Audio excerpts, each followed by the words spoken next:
Special guests in studio for the Providence Holy Cross Hour. We have Jerry and Janet Puchlik, and they are on the board. You guys have like really giant titles, so I feel like we're wasting time if I go through it. Maybe I could touch your titles a little bit later, but you guys are on the board for the Providence Holy Cross. You can go to providence.org/Holy Cross to learn more about the hospital, or it is the time of giving. So providencepowerofgiving.org is where you can donate to the hospital as well. And we were talking about during the break, but it's kind of intimidating, at least from my perspective, it's intimidating to be on a board of any nonprofit. So maybe you could dispel some of those myths of being on the board obviously it's an important thing, but maybe give a little insight of what's the makeup of the board, who's involved with the board, what do you guys, we talked a little bit about what you guys do, but maybe just expel some of those rumors of people who are intimidated by that. Well, that's a good question, because when I first joined it, I was kind of like the deer with a headlight look. It's like, what am I doing here, and what am I supposed to be doing here? And because of that experience, that as we bring in more board members, or when we go out and talk to potential board members, we sit down and kind of lay out what our expectations are and what they have to do, and what their responsibilities are. Basically, our board's made up with a diverse group of great folks. We have a number of people here from Santa Clarita that are on the board. We have an insurance agent, attorneys, realtors. I think one of our board members is even a part of the mortuary business in the San Fernando Valley. Myself as an architect, we have a retired banking executive that's involved, and this year has been very blessed for us, because one of the things that we've been able to do is to bring more of the doctors involved into the foundation. We have Dr. Fisher, Dr. Fields, who is part of the FACey group here in the north end of the valley, and also, FACey's up here in Santa Clarita. And then Dr. Kalani, who is I think she's been here on your program, a great person who is focusing on the palliative care program at Holy Cross, and is doing a fantastic job for us. So when you do get on the board, first of all, one of the things that we do is we normally find out if someone has a passion, a caring passion of wanting to be involved in the community, and what can we give back. Those are the people that we were looking for. There are so many things out there that, as I was touching before the break, that the whole medical industry has changed. It is becoming more and more critical that the medical facilities go out and outreach to the community to help for support. They're not getting the funds that they used to do from the federal government. The HMOs, the insurance companies, are very scrutinizing what gets paid and how that gets paid. And so it leaves very, very little money left over for capital improvements. And so most of the monies that we raised go straightly towards the capital improvement programs, everything from medical equipment and so forth on the line.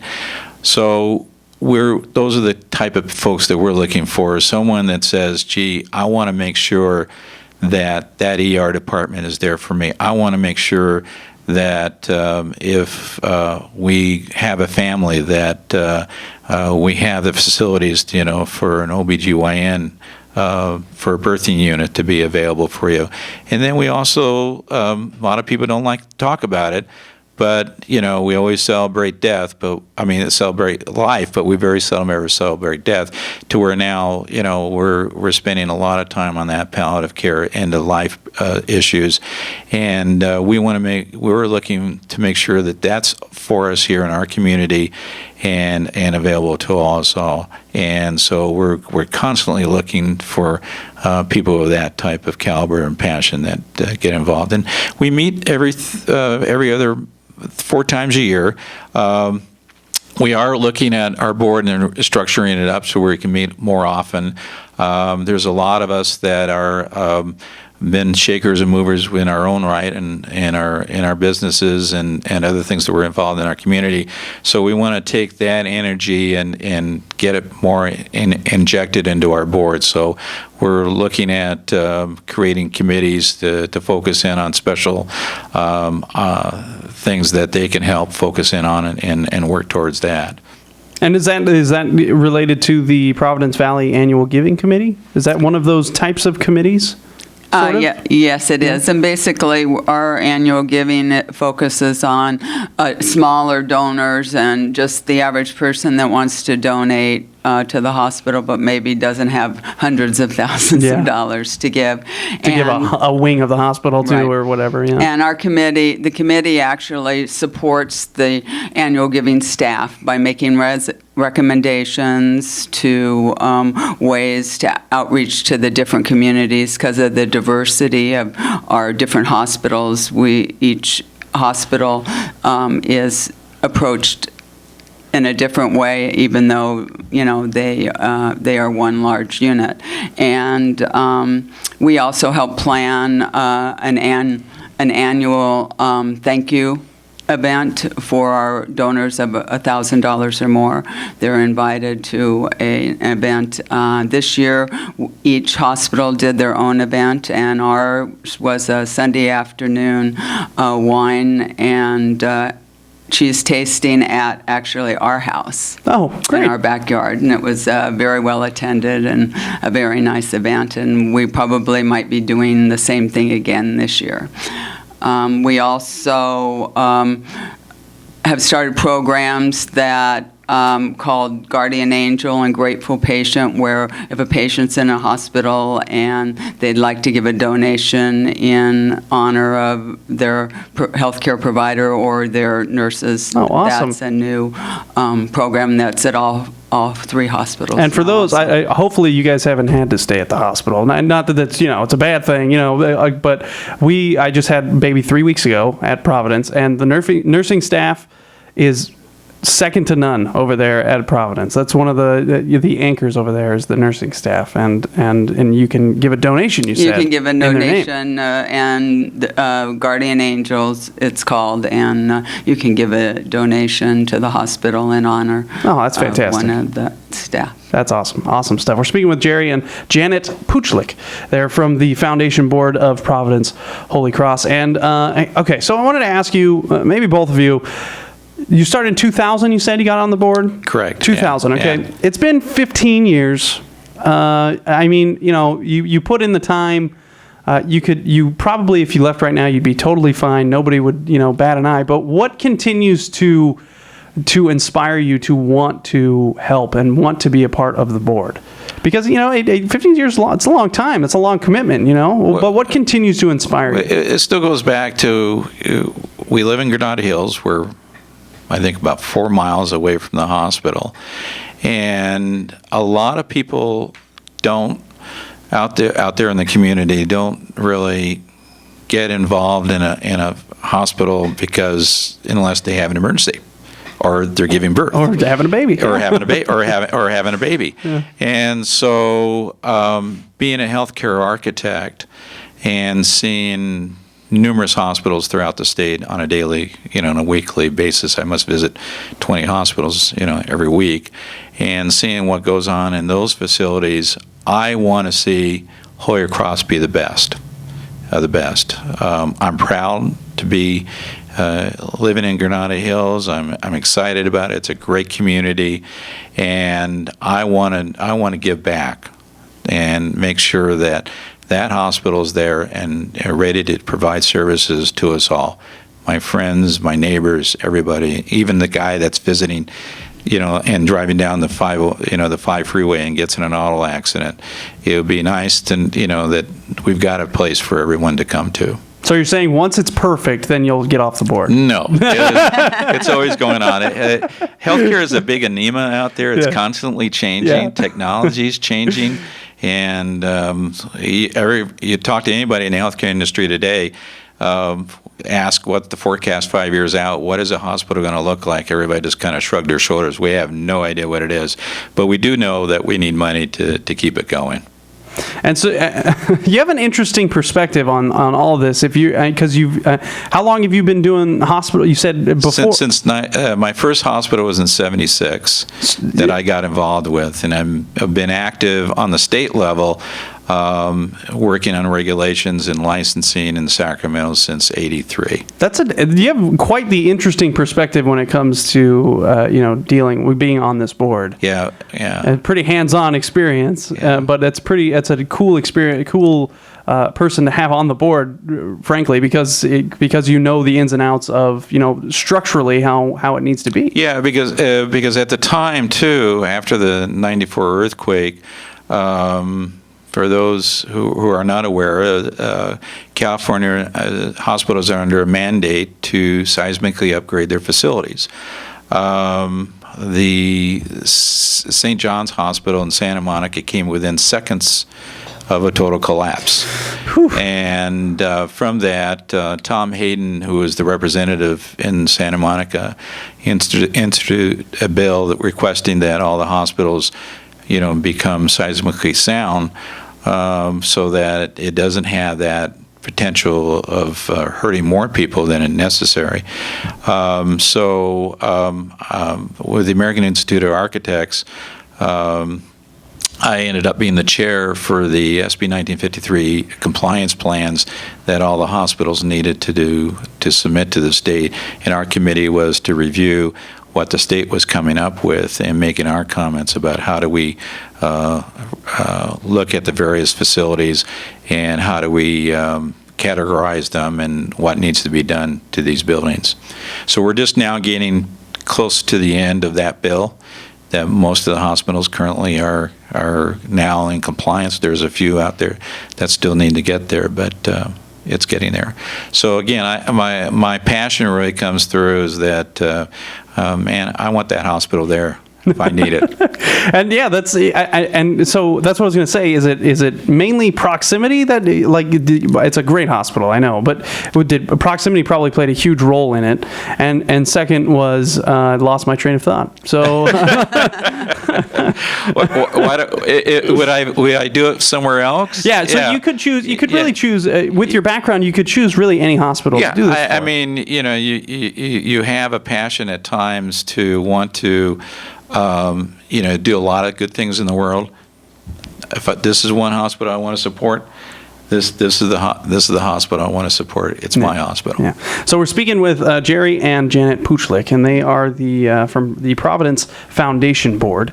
Jerry is the chair of the Providence Holy Cross Board of Governors, and then we also have Janet, who is the chair of the Providence Valley Annual Giving Committee, it really just crazy stuff. And I wanted to ask you, maybe moving forward, what type of stuff do we have on tap for maybe 2016? Any plans for 2016 fundraising efforts? We got quite a bit. The first, again, as I was. You guys aren't taking the year off? No. We got quite a bit coming up here. We do have a fundraising event coming up in a couple of weeks in December, again at one of our board members' homes. There we're looking for ICU beds. These beds cost approximately, I think, around $39,000 a bed. Oof. I'm in the wrong business. Yeah, I mean, that's pretty expensive. It's pretty expensive. That's for one bed? Just for one bed. Okay, holy cow. And then we've got a number of other programs. Our ER department has increased tremendously, to where we're still going great service. We're getting people in and out, but it's becoming a little bit of a struggle. And so now we're looking at next year or the following year to look at another ER expansion campaign. And so those are the two that we're looking at. We're just finished up a imaging campaign to where we were having imaging equipment put together with duct tape, and so now we're getting some nice new pieces of new equipment. Duct tape is great. Don't get me wrong. You can use it on anything. Yeah. So, use it on the space shuttle, so it's good enough. Okay, so I want to ask you, being a member of the board, Is it? By the way, this is the Providence Holy Cross Hour. Jerry Puchlik and Janet Puchlik are joining us, and they are from the Providence Foundation Board. Do you have, like, it's a serious thing, it's an important thing, but do you guys have fun when you're doing this? Because I think that's an important thing for people if they want to get involved in it. We try to make it fun and lighthearted. In that we got some great people we share experiences with. It's a great place to learn too what's going on in the healthcare industry. And the challenges that are out there for all of us. Hosting the events, Jan and I, we've always enjoyed doing that. We love to entertain. And that's the reason I ask, is because you talk about another board member's home and stuff like that. It seems like a fun thing to do while also helping out a great cause. Yeah. No, we love to do that, and the big galas that we haven't done one in Holy Cross for a while, but the other hospitals have, and they're still enjoyable to go to, and it really gets people to open up their wallets and contribute fun monies to the hospital. So and it's. And the other part of Holy Cross, too, to circle around a little bit about the difference that I see about Holy Cross than all the other hospitals that I've been involved in, is that the compassion about the care that's given. And you just mentioned it about the nurses helping you out and your family's birth, that I don't see that in many of the hospitals. I work for other nonprofits, and I work for for-profits, and I just don't see it as strongly as I see it in Holy Cross. And we've got some great leadership over there with Dr. Bernie Klein, who is our CEO of the hospital, and he really sets the heartbeat out there, and it's been great. And I shared this story probably a dozen times on this show, but my son was 15 months old. He had a staph infection. It was our first kid.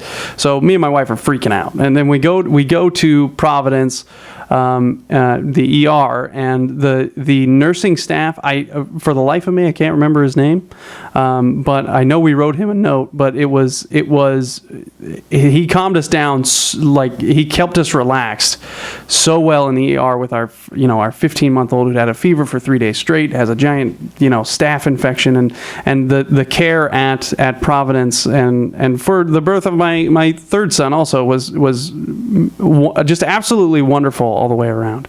And so, you were just saying that, but I have experience with that as well. Great. I'm glad to hear that. Yeah. Good. This is the Providence Holy Cross Providence Holy Cross Hour. Easy for me to say. We're speaking with Jerry and Janet Puchlik. They're from the Providence Foundation Board. We're going to take a quick break, and then we'll actually wrap things up. Next, I am Kyle Jellings. This is the Providence Holy Cross Hour on your hometown station. We're speaking with Jerry and Janet Puchlik, and they are from the Providence Holy Cross, the Providence Foundation Board. And we only have a couple minutes left here, but I did want to ask you guys, how do people get involved if they want to get involved? Maybe with and if there is a need for more board members, but there's also, I assume, needs, especially with the Providence Valley Annual Giving Committee. There's probably need for putting on galas and stuff like that. Need for volunteers as well. But so how do people get involved if they want to? So why don't you tell them about your first? Well, the Annual Giving Committee, we would love to have representatives from the Santa Clarita and San Fernando Valley to give their ideas and help out with not only events, but also with giving advice on how they think we can better reach the community. Since with annual giving, it's a greater we do mass mailings, and then we also do other going to different like parades and things like that, just to let people know where Holy Cross is out there. And if they want to get involved, they can contact Stephen, the executive director, and his email is Stephen, STEVEN, .Wallace, WALLACE, @providence.org. Stephen.Wallace at providence.org if you want to get involved. And then, so maybe there's people out there that are like, you know what, I don't think I could do this. What would you say to somebody thinking about wanting to get involved, and maybe giving them a little nudge? If anybody has any sort of passion out there that would love to say, I want to give a little time, I want to contribute some effort into giving back to Holy Cross. There are many things that we're looking for help. And it doesn't necessarily have to be a board member. We're hoping this coming year that we're going to be setting up a number of committees, and because we haven't had them for a while, but because of the restructuring of the board, we're anticipating this next year to have some great committees. And you don't have to be a board member to be on them. But it could be the stepping stone. You may say, hey, I want to get involved, but I'm not too sure how much I want to get involved. But be on a committee, be on the annual giving committee, see what we do, and you might get some inspiration. Say, hey, I want to give more, I want to get involved, and we would love those folks to come and talk to us about it. Fantastic. And if you get in touch with Stephen, and Stephen can also arrange to make sure that, if you would like to talk to me about it, I'm available. Even though I have a pretty much full calendar at times, I do live up this end of the valley, so we can always make arrangements to stop off at a coffee shop and chat a little bit and talk about what your passion is and what you would like to do. Awesome stuff. It doesn't have to be time. You can also do donations. For example, go to providencepowerofgiving.org if you want to donate as well. Yeah, the annual giving is one of the critical pieces that we have out there right now. That usually that's the entryway for a lot of people to give. We have had people that just give $100, $1,000 a year, and then boom, suddenly we get a $20,000 check from them, and it's folks out there, they want to make sure that their monies are being used wisely, and that it's going to an organization that's being good stewards with it. And so this is their way of checking on us and making sure we're doing a good job. Fantastic. Thank you guys for coming on. This has been the Providence Holy Cross Hour on your hometown station. We spoke we're still speaking with Jerry and Janet Puchlik, and they're from the Providence Foundation Board. It's that time of year, so make sure you go, help out where you can. You can go to providence.org/Holy Cross to learn more about the hospital, or you can go to providencepowerofgiving.org if you want to get involved. And thank you guys not only for stopping by the studio, but for all that you do to help make Providence great. And I want to give you guys a thank you too. I know your radio station's been one of our great supporters, and thank you guys. Thank you. Yeah. All right, this has been the Providence Holy Cross Hour on your hometown station, AM 1220 KHTS.